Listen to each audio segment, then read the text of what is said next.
বলছিলেন যে একের পর এক বিস্ফোরক মন্তব্য করলেন এই হুমায়ুন কবির, যিনি বারবার এমনটাই করে থাকেন। অ্যাকচুয়ালি তার নেচারটাই সেরকম। এবার বলছেন কি যে হিন্দুরা অলস, হিন্দুরা ভোটের দিন ঘুমাবে এবং তিনি তার ছেলেদেরকে নিয়ে ভোট করিয়ে দেবেন। দলে তার নিজের দলের হিন্দুদেরকেও কিন্তু তিনি খোঁচা দিয়েছেন। তিনি পরিষ্কার বলছেন ওরা কোনো কাজ করে না। এই মুহূর্তে দিলীপ ঘোষ রয়েছেন আমাদের সঙ্গে, বিজেপি নেতা। আপনাকে স্বাগত রিপাবলিক বাংলায়, যেখানে সামনে বিধানসভা নির্বাচন এবং সেখানে বারবার করে হিন্দুদেরকে জাগরণের কথা বলা হচ্ছে, সনাতনী ঐক্যকে বারবার ধার দেওয়া হচ্ছে। সেখানে যখন হুমায়ুন কবির তিনি বলছেন যে নাকি হিন্দুরা অলস, ভোটের দিন ঘুমোবে এবং তিনি তার ছেলেদেরকে নিয়ে ভোট করিয়ে দেবেন, কি বলবেন? এরপরও কি মানে কোথাও কি সময় কি হয়ে গেছে না হিন্দুদেরকে জেগে ওঠার?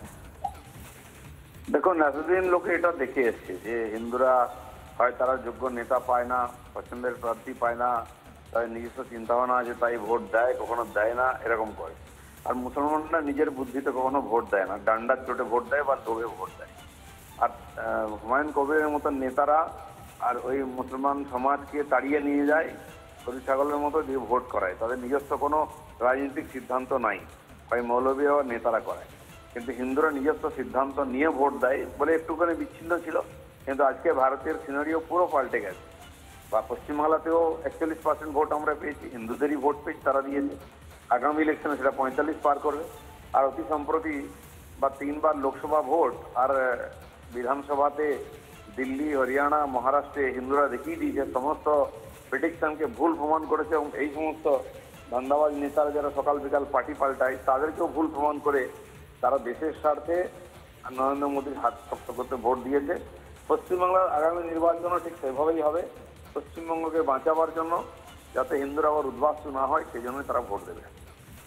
বেশ, ধন্যবাদ আপনাকে দিলীপ বাবু। আমাদের সঙ্গে ছিলেন বিজেপি নেতা দিলীপ ঘোষ। এবং যখন হুমায়ুন কবিরের কথা হচ্ছে বারবার তিনি এমনটাই বলে থাকেন, কখনো তিনি পরিষ্কার বলেন তিনি একাই 100, তিনি তৃণমূল নেতাদের এমনকি পাত্তা পর্যন্ত দেন না। সেই হুমায়ুন কবির এবার এই ধরনের কথা বলছেন। এই মুহূর্তে বাম নেতা সুজন চক্রবর্তী রয়েছেন আমাদের সঙ্গে টেলিফোন লাইনে। আপনাকে স্বাগত রিপাবলিক বাংলায়।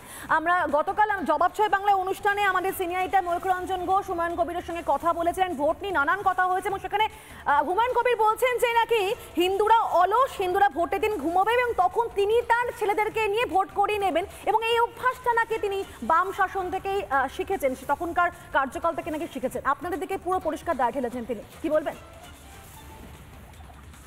হ্যাঁ, দেখুন, যে কারুর যে কোনো কথা নিয়ে বেশি চর্চা হওয়াটা খুব ভালো কাজ বলে আমি অন্তত মনে করি না। আমি জানি না উনি কেন বলেছেন। এটা ঠিক যে উনি খুব উনি এই কদিনের মধ্যেই কংগ্রেসের নেতা হয়েছেন, এমএলএ হয়েছেন, সেখান থেকে তৃণমূলে গেছেন, মন্ত্রী হয়েছেন, সেখান থেকে দল ভেঙে আবার কংগ্রেসে এসেছেন, সেখানে পর্তা পোষায়নি, আবার বিজেপিতে গেছেন, লোকসভার ভোটে দাঁড়িয়েছেন, পর্তা পোষায়নি, আবার তৃণমূলে এসে এমএলএ হয়েছেন। ফলে উনি যেভাবে অ্যাক্টিভ, এই অ্যাক্টিভিটিটা মানুষের কাছে বিপজ্জনক। যদি আমি ওকে মনে করিয়ে দিই ওর মতো অ্যাক্টিভ, কিন্তু উনি যদি মুসলমান হন, আমি যদি দিয়েই বলছি, তাহলে আরেকজন যিনি হিন্দু বলে দাবি করেন, ধরা যাক শুভেন্দু, তিনিও সমান অ্যাক্টিভ। কংগ্রেস থেকে তৃণমূল থেকে মমতাপন্থী থেকে মমতা বিরোধী থেকে আবার বিজেপি। ফলে এই অ্যাক্টিভিটির কোনো মূল্য নেই। অ্যাক্টিভিটি মানে প্রোডাক্টিভ। বাঙালি বরাবর প্রোডাক্টিভ। বহু মানুষ এরকমভাবে বাঙালিকে অলস বলে দাঁড়িয়ে দেওয়ার চেষ্টা করেছে, তাতে ঠিক কথা হয়নি, বেঠিক কথা হয়েছে। এখন অনেকে বাঙালিকে অলস বলে বলার চেষ্টা করেছেন। হুমায়ুন হিন্দুদের অলস বলে বলার চেষ্টা করছেন। মূল কথাটা কিন্তু ভোট লুট। ওই চান্সে ভোট লুট করতে হবে। ডায়মন্ড হারবার মডেলটা মুর্শিদাবাদ মডেল করে চারদিকে ছড়িয়ে দিতে হবে। ফলে ভোট লুটের মডেল থেকে সক্রিয়তা অথবা নিষ্ক্রিয়তা, এটা সমাজ বিরোধী মনোভাব। বেশ, ধন্যবাদ আপনাকে সুজন বাবু। আমাদের সঙ্গে সিপি নেতা সুজন চক্রবর্তী ছিলেন। আপনারা শুনলেন তিনি ঠিক কি জানালেন। এবং আপনাদের বারবার বলা হচ্ছে হুমায়ুন কবির বিস্ফোরক স্বীকারোক্তি করেছেন যে তৃণমূলের হিন্দু নেতাদের যেমন খোঁচা দিয়েছেন, একই সঙ্গে বলছেন যে হিন্দুরা নাকি অলস, হিন্দুরা ভোটের দিন ঘুমাবে আর তখনই তিনি তার ছেলেদেরকে দিয়ে ভোট করিয়ে নেবেন। দীপক বর্মন কি বলেছেন এই বিষয়ে শুনুন। দেখুন, ওনার সম্পর্কে যত কম বলা যায় ততই ভালো। এটা মাননীয় মুখ্যমন্ত্রী ভালো বলতে পারবেন। আসলে ক্ষমতা কুক্ষিগত করার ইতিহাস হিন্দুদের মধ্যে নেই। সেই কারণেই বরাবর হিন্দুরা ক্ষমতা নিয়ে অনেক বেশি নির্লিপ্ত থাকে। হয়তো আজকের দিনে সেটা আত্মঘাতী হিন্দুদের জন্য আত্মঘাতীর মতো হয়ে যাচ্ছে, সেটা ভাবতে হবে হিন্দু সমাজকে। দলই যখন হুমায়ুন কবিরের পাশে নেই, ঠিক এমন সময় হুমায়ুনের হয়ে কার্যত ব্যাট ধরলেন কংগ্রেস নেতা অধীর রঞ্জন চৌধুরী। হুমায়ুনের বিরুদ্ধে ব্যবস্থা নেবার আগে শুভেন্দু অধিকারীর বিরুদ্ধে কি পদক্ষেপ নিয়েছেন মমতা, প্রশ্ন তুললেন অধীর। সুযোগ বুঝে তাহলে কি হুমায়ুনকে নিজের শিবিরে এনে হারানোর রাজনৈতিক জমি উদ্ধারের ছক করছেন বহরমপুরের প্রাক্তন সাংসদ? উঠছে প্রশ্ন। হুমায়ুন কবির যদি হুমায়ুন মুখার্জি হতো, হুমায়ুন ব্যানার্জি হতো, তাহলে আপনি করতেন না। আপনারা করছেন কেন? হিন্দু ভোটকে পকেটে পোড়ার জন্য। লোকসভা নির্বাচনে ইউসুফ পাঠানের কাছে শোচনীয় পরাজয়। মুর্শিদাবাদে হারানোর জমি ফিরে পেতে একটার পর একটা কৌশল বদল করে চলেছেন কংগ্রেস নেতা অধীর চৌধুরী। এবার তৃণমূল বিধায়ক হুমায়ুন কবিরের হয়েই এক প্রকার সওয়াল প্রাক্তন প্রদেশ কংগ্রেস সভাপতির। হুমায়ুনের সাম্প্রদায়িক মন্তব্যের সমালোচনা করলেও মমতার বিরুদ্ধে হিন্দু ভোট ব্যাংকের রাজনীতির অভিযোগ অধীরের।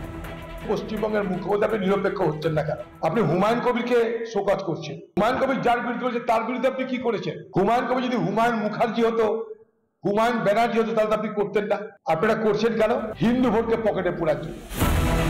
কিন্তু কয়েক মাস আগেও যিনি জনবিন্যাসের বদলের জেরে মুর্শিদাবাদ হাতছাড়া হওয়ার আশঙ্কা প্রকাশ করেছিলেন, তিনি হঠাৎ হুমায়ুনের হয়ে ব্যাটিং শুরু করলেন কেন? গত বছরের শেষের দিকে অধীরের সুর কিন্তু আদৌ এমন ছিল না। এই সমস্ত মৌলবাদীদের জন্য আগামী দিনে এই মুর্শিদাবাদ, মালদা, দিনাজপুরে তারা দাবি করবে যে এগুলো বাংলাদেশের এক্সটেন্ডেড বাংলাদেশ। হুমায়ুনের বিভাজনের পাশে ভোটে হেরে জনবিন্যাসে বদলের কথা মাথায় এসেছিল অধীরের। এখন আবার হাওয়া বদলাতে শুরু করেছে মুর্শিদাবাদের রাজনীতিতে। তাই যেই হুমায়ুন অস্ত্রে ঘায়েল হয়েছিলেন, সুযোগ বুঝে সেই হাতিয়ারই ব্যবহার করতে চাইছেন অধীর। বাংলাকে বাংলাদেশ বানানোর যে চক্রান্ত, তার একটা পার্ট হিসেবে হুমায়ুন কবির যে কাজটা করছে, সেই কাজের জন্য অধীর তাকে সাহায্য দেওয়ার জন্য হয়তো পাপ্পুন্ডে দেশে এই কাজটা করছেন, সেটাই আগামী দিনে প্রমাণিত হবে। আপামর এই যে সংখ্যালঘু ভোটের উপরে যে নির্ভরশীল থাকা, এটা কাল হয়ে দাঁড়াবে। সংখ্যালঘু ভোটের উপরে নির্ভরশীল হওয়া কংগ্রেস সিপিএম কে শেষ করেছে, সংখ্যালঘু ভোটের উপরে নির্ভর করে থাকাটা টিএমসি কেও শেষ করবে। যে পরিস্থিতি বর্তমানে তৈরি হয়েছে, তাতে যে কোনো সময় হুমায়ুনের তৃণমূল সঙ্গ ত্যাগ অস্বাভাবিক নয়। তেমন হলে এরপর কোন দিকে যাবেন হুমায়ুন? মুর্শিদাবাদ পুনরুদ্ধারের লক্ষ্যে দরজা কি খোলা রাখছেন অধীরও? রিপাবলিক বাংলা। নানা ধরনের কন্টেন্ট দেখার জন্য লাইক করুন, শেয়ার করুন আমাদের ফেসবুক পেজ, সাবস্ক্রাইব করুন আমাদের ইউটিউব চ্যানেল। পাশাপাশি অন্যান্য ব্রেকিং নিউজের জন্য অবশ্যই চোখ রাখুন রিপাবলিক বাংলায়।